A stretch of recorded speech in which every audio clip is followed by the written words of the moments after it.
Welcome to the Nate KG podcast, where I talk with jump ropers of all skill levels with different styles, geographical locations, and fitness goals to answer the simple but all-encompassing question, what is jump rope to you? In this episode, I talk with Chris Walker at Chris Walker Fitness on Instagram. Chris is both a jump roper and a personal trainer, focusing on utilizing the jump rope for the majority of his training with clients. I've followed Chris for a while now, and he has such a passion for what he does, both as an athlete and a coach, and it's quite easy to see this in all of his posts. During my conversation with Chris, we cover a lot of ground, diving into his preferred workout method, an old hobby that we actually both share, and Chris's biggest life challenge, autism. Chris was very kind in sharing his experience with autism openly and brought up several really important perspective shifts. I really enjoyed speaking with Chris, and I know you all are going to love what he has to say as well. Also, all the social links and other info from our conversation can be found in the podcast notes at natekg.com. So with that being said, let's get into my conversation with Chris Walker. Chris, thanks for being on the show, man. How you doing? Been really, really good. Yeah, it's just it's what, 4 o'clock in the afternoon. What time is it there for you? It's almost 8. We have a big time difference between the two of us. Yeah, it's like middle of the day here. Really, it's lovely. Yeah, nice, man. So I figured we could kind of get started with what you're doing right now, right? So what are you doing right now with jump rope? Oh, so it's a big question. So I've got a lot of things that are happening right now. So just qualified as a PT. So just kind of been doing that for a couple of months, trying to study. So now I'm just kind of setting things up so I can help people out. I've been on a massive and awesome journey from where I started jump rope to where I am now, in how my style has changed in the way that I jump rope. And yeah, just kind of mixing those two things together in terms of jump rope. I'm helping other people and helping myself, really. So you do personal training every day then? That's your day job? No, actually, no. So it's my third job. Your third job. So my first job is I'm a registered dispensing optician. So I dispense glasses for children and people with reduced vision. And I've been doing that for about 7 years now, qualified in that. I train all of my staff as well. So I have like 30 members of staff that I supervise and train. And then my second job is I'm a tutor for one of the colleges that teach students to become opticians. So I mark assignments for other students. So I really love training and helping people be better and that learning process. So this is now my third job. If it can overtake and replace my first job, that would be awesome, because this is like solely to train, whereas my main job is training's part of the job, but it's not like the paid part. It's just a bit on the side kind of thing. Very cool. But yeah, this is my kind of third job that I've been doing at the weekends and on my evenings and stuff. So what was that process of becoming a personal trainer? You said you've been studying for months? Yeah, so I funnily enough, I remember the exact moment that kind of bulb sparked in my head, and I went to the gym, and it was one evening. A couple of my friends went with me for the first time, and I was showing them some of the things that I like to do in the gym with like gymnastic rings. And just, I guess, the way I was explaining things or just the way I was demoing them, they were like, wow, you'd be like a really cool personal trainer. And then a couple of months went by and I was just kind of mulling over that in my head, just thinking about that comment, because it was just such a lovely compliment for someone to give to someone who loves training non-specifically. Mm-hmm. And then I approached my gym manager and he was like, yeah, I think you'd be good for it. You're a good teacher and you do something that's a bit niche, so it would be good from a business point of view, because we don't have someone in our gym having your kind of training style. So then I went on a course. I signed up for a course that he recommended that was a high quality training provider. That was like September last year. So it's been about 6 months or so. And then I took my final assessment about a month ago. So oh, wow. Just I training at home, and there was a few trips to London to do like day courses and stuff to top up like the personal experience. But yeah. So you've been in the gym for a while then, or what's your background with fitness and sports?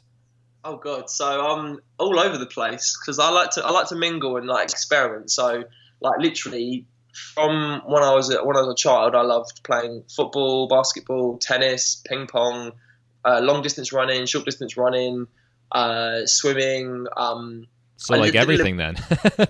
Everything, yeah. The things that if I was to think about phases that I went through where I really focused on one sport, it would be probably skateboarding. I did for about 3 or 4 years, Oh and I yeah. got to a kind of specific style. Because I used to really admire Rodney Mullen and like the old school Yes. Dude, tricks. Rodney is amazing. His style is like, dude, I'm so pumped that you just said that because I used to watch him all the time when I was like 11 and 12.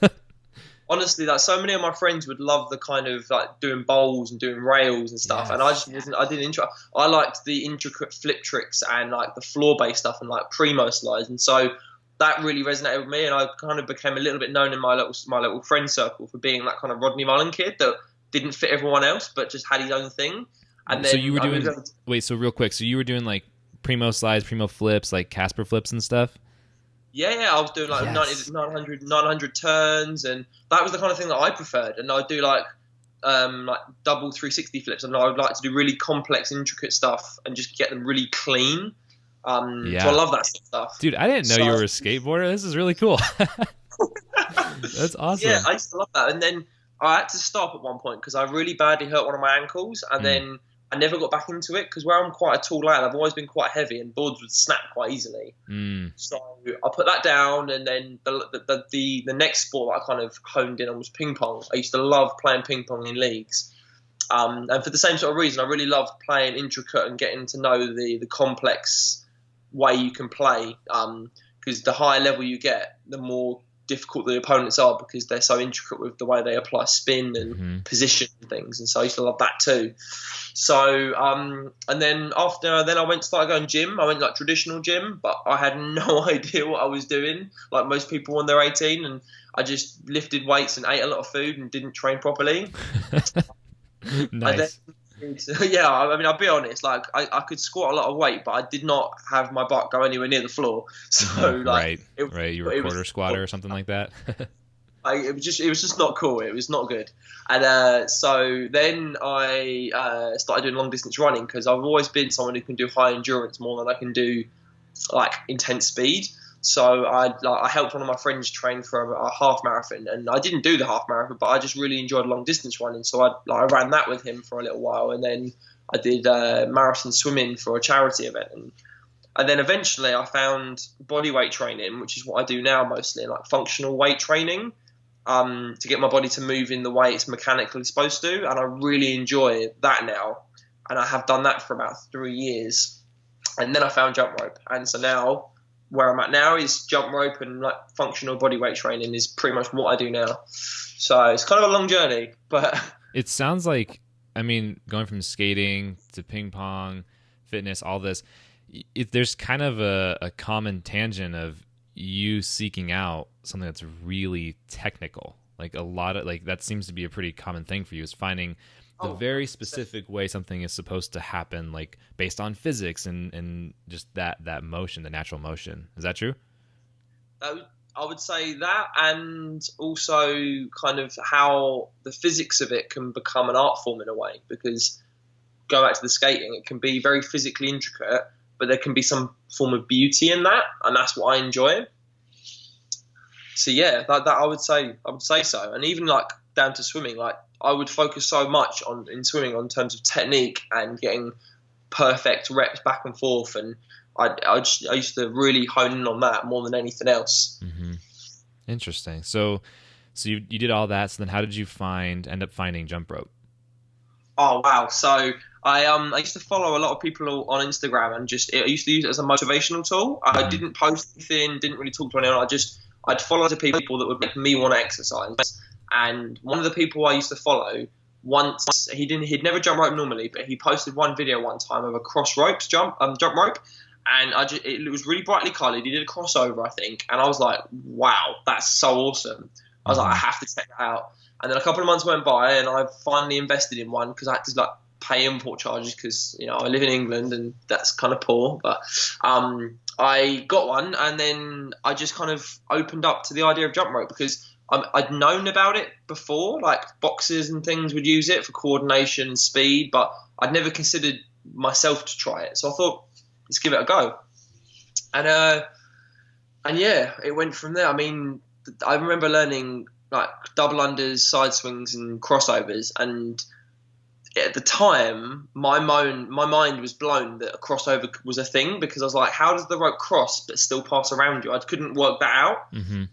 When I moved on to like an EB and I learned one arm behind my back and one in front, I thought that was physically impossible and to learn.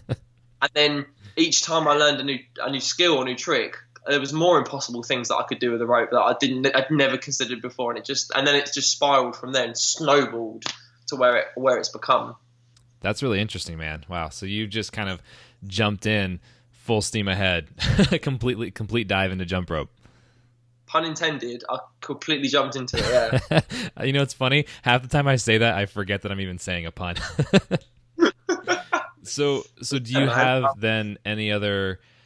Do you have any other hobbies or activities that get you fired up like jump rope, or do you stick to just jump rope?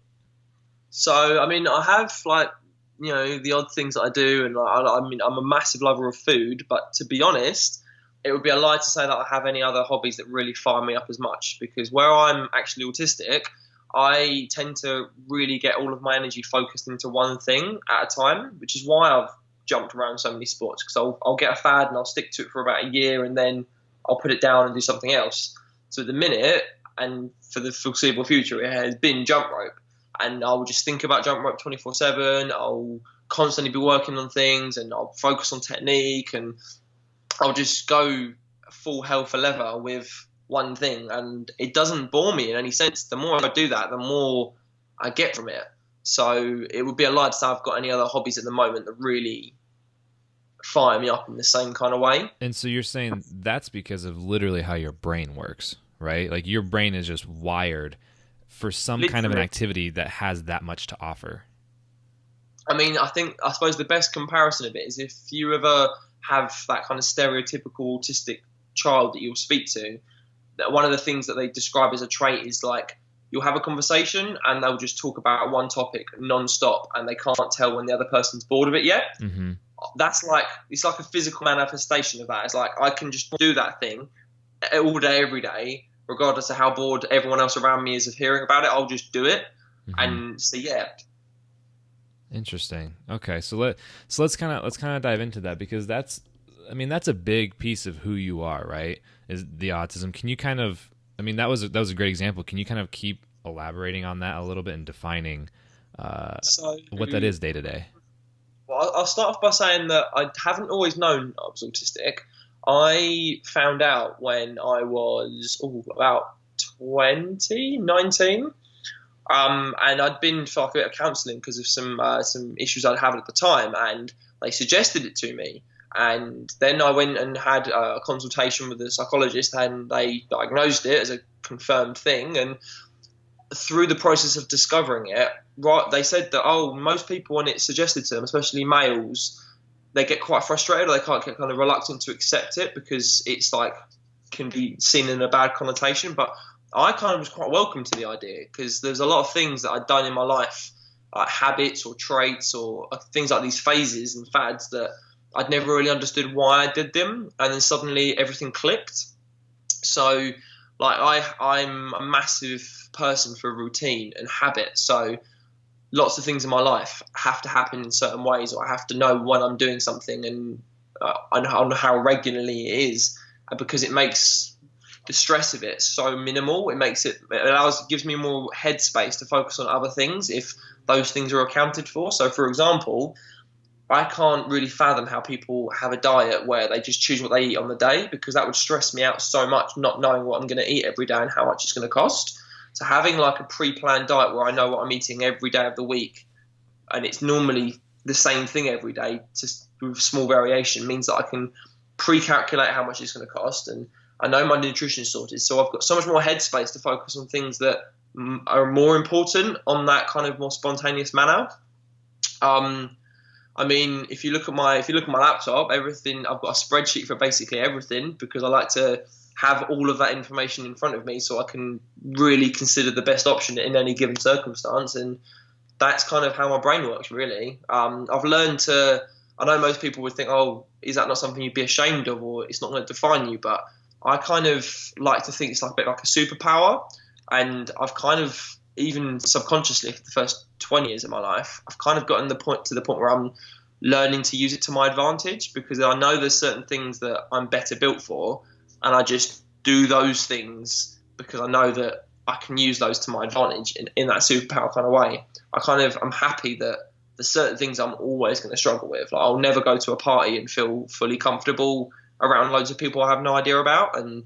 But I know that if you ask me to solve a problem, I could probably solve it far quicker and more efficiently than most other people. And I like that feature about me. So yeah. I would imagine that also kind of trickles into coaching, right? Because that mindset of really diving in and fixing, and like you just said, problem solving, which is what coaching is. I would imagine that has helped a lot with what you're trying to accomplish there. I mean, does the coaching, do you love coaching? I would imagine you love coaching, yeah?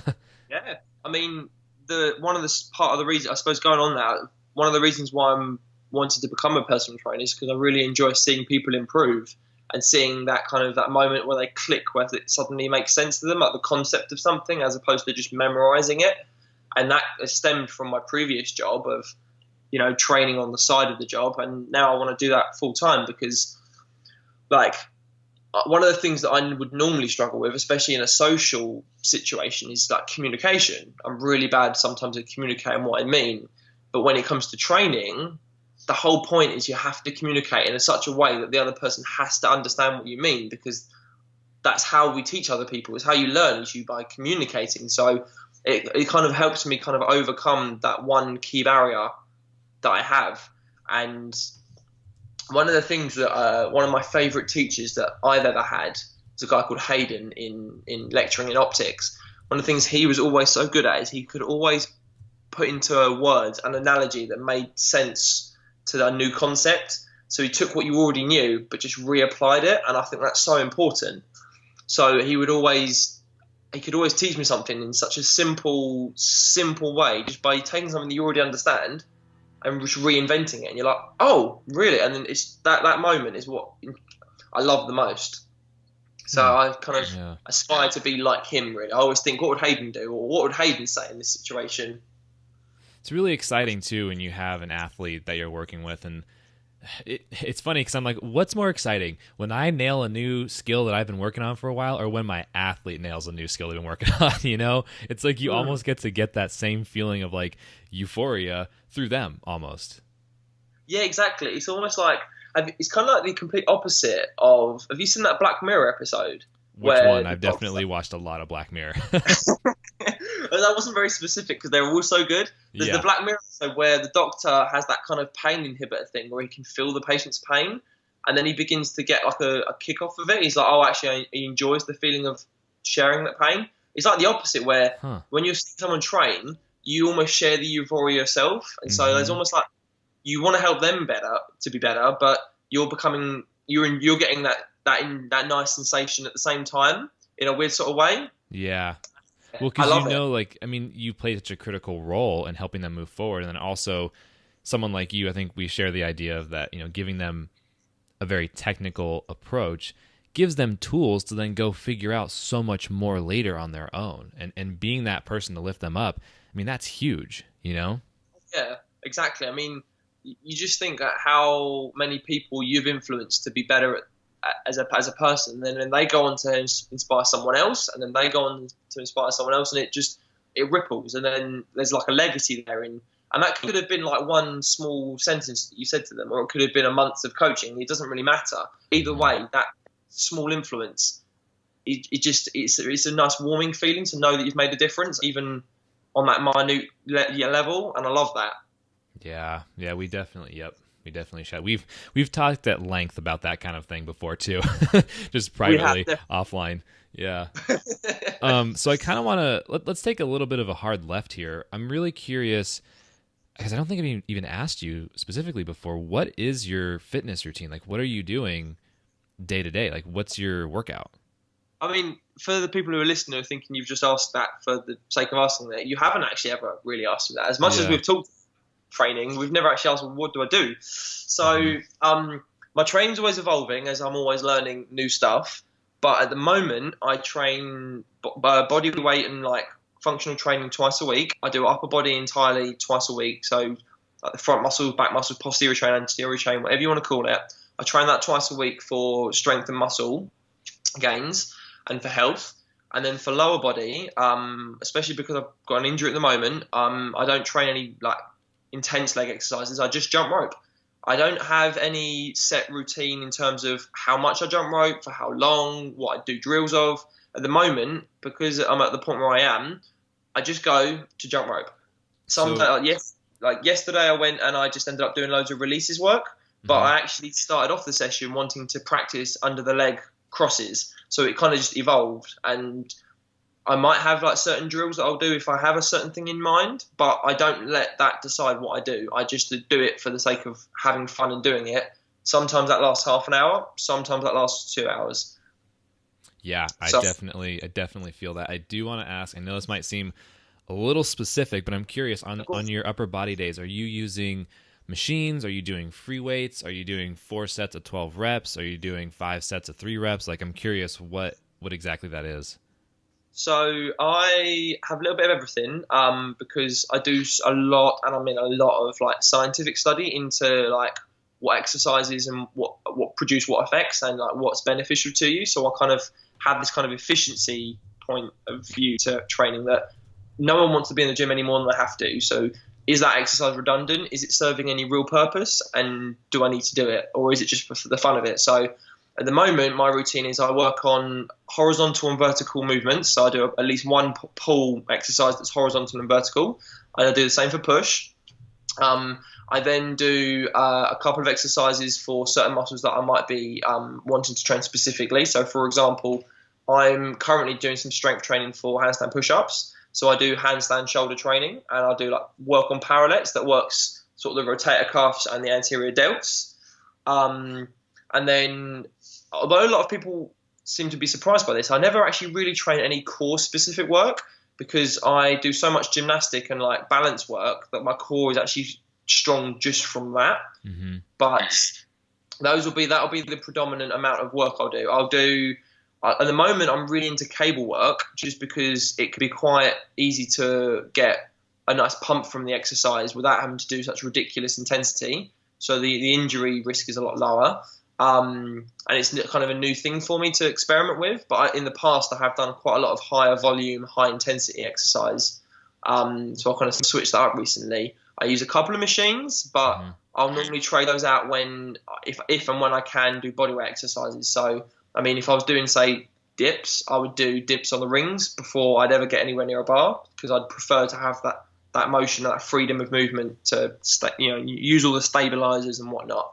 Yeah. So the functional bodyweight movements will always be in favor of any kind of machine unless there's a specific reason or purpose for the machine to be used. Interesting, but that kind of goes back to your fitness goal. You know, it sounds like to me your goal is to feel a certain way rather than having like, a bodybuilding aesthetic. Like that's a great goal to have. It just sounds like yours is a little bit different. What would you say your fitness goal is? Yeah. I mean, a lot of people will always say, "Oh, I want to lose fat and tone up," and without realizing that those are two very different goals. And I've been a subject to that same thinking for a long time. And so at the moment, I would say that I just want to be of a fairly healthy size with a fairly reasonable amount of muscle. Just be, lean and just happy with where I am. I don't want to be big. I don't want to be huge. And I'm definitely not training for that style because I don't do anywhere near enough volume to produce that effect. And I'm happy with that. I think because I'm so into my jump rope at the moment, and that's such a key kind of goal as a priority, being lighter weight is far more important to me than it is to be heavyweight. So my training style is to feel like I'm strong and to be strong enough that I'm meeting certain requirements. So I can lift my own body weight and I can bench my own body weight. And anything beyond that is unnecessary to me. Mm-hmm. Well, definitely, yeah, it's going to help a lot in terms of, your jumping to stay as lean as possible, right? I mean, you see most jumpers have a very slim aesthetic, with the exception of people, like Kamisi or Nick, who are just absolute powerful monsters, basically. But yeah, I mean, staying slim is going to help a lot. Nick must be using super heavy handles to basically be doing curls all the time because he's hench. He's amazing. Yeah, he's a pretty strong dude. So you've been doing a lot. You've been doing a lot of work. We've talked a bunch. You are out there. You are hustling with jump rope stuff. That is for sure, man. What's coming down the line? Like, what do you hope to accomplish in the future with jump rope? So in the kind of immediate future, I suppose taking on some clients and building up my business slowly so I can help the people in the way that we've discussed I want to. That will lead hopefully to workshops. So I want to do kind of intimate workshops of like say 3 or 4 people max, so that people still get that kind of one-to-one coaching, but it's in a kind of class environment so they can feel like they're learning together. That's what kind of thing I really want to kind of plan towards at the moment. I'd love to work in a couple of the local schools at some point and really push jump rope to sort of a younger generation, because I think kids are they've never got enough that they could be doing at the moment, you know, in terms of in their free time, and there's lots of parks around and they learn quick. So I think that's an untapped market. There's not enough people in my area anyway doing jump rope in the UK, so I feel like I want to be someone to make a change to that. And apart from that, just see where things go. I mean, things have already gotten to a point that I never thought they would have done with a jump rope when I first bought one. So I can't imagine where they're going to be in 2 or 3 years more time, to be honest. So it's hard to know without saying, let's find out. Yeah, no. And you said you're from the UK? Yeah, I'm from the UK. I'm based in Kent, which is just south of London. So it's about an hour train away. So a lot of the events that I go to, are easy to get to. But yeah, it's there's a lot of boxing in the area. Interesting. There's a lot of boxing gyms. So there is people who are doing jump rope, but just not in the same capacity or in the same kind of community hub as what is on Instagram at the moment. Even with the fitness circles and stuff, they're not. They're really kind of in an isolated, closed room about it. Mm-hmm. I want to bring them into the light and go, look, there's these other people. You can be part of this thing. So yeah, like you're saying right there, there's a lot of different styles of jump rope and a lot of different ways to use it and, participate in it. I'm curious, this is kind of the purpose of this podcast. What is jump rope for you? I suppose if I had to sum it up in one sentence, it would be jump rope is a form of fitness that at the same time is an art form. Yeah. And I would stop at that point, and I could go on at length about what I mean by fitness and art form, but that would be the summary to what I think jump rope is, because you can do so much creativity with a jump rope and be as intricate and complex and as like physically impossible as you like, or you can be as simplistic and like just to the bone as possible, and you're using it not wrongly, you're using it in a beautiful way, and either way has such good benefits to you, whether that's for your mind or for your body or like for your confidence or for whatever. There's so many benefits regardless of how you choose to use the rope or what type of rope you use to accomplish that. And that's what I like about it. It's very fluid. It's a lot of sports are very strict as to what that sport is and like how that sport differs from other sports, whereas jump rope is so big, yet it's one piece of equipment, and that I think I love about that. Wow. Yep. That is an awesome answer. I think honestly, man, that's a perfect place to kind of wrap up. It's been a cool chat. Yeah, man. I'm really glad that we got to take the time, and I really appreciate you calling, even though we're on completely different continents right now. But it's been a good talk. We're on the same planet though, so it's all good. Awesome, man. Well, thank you so much for being on the show, dude. No worries. A pleasure to have me.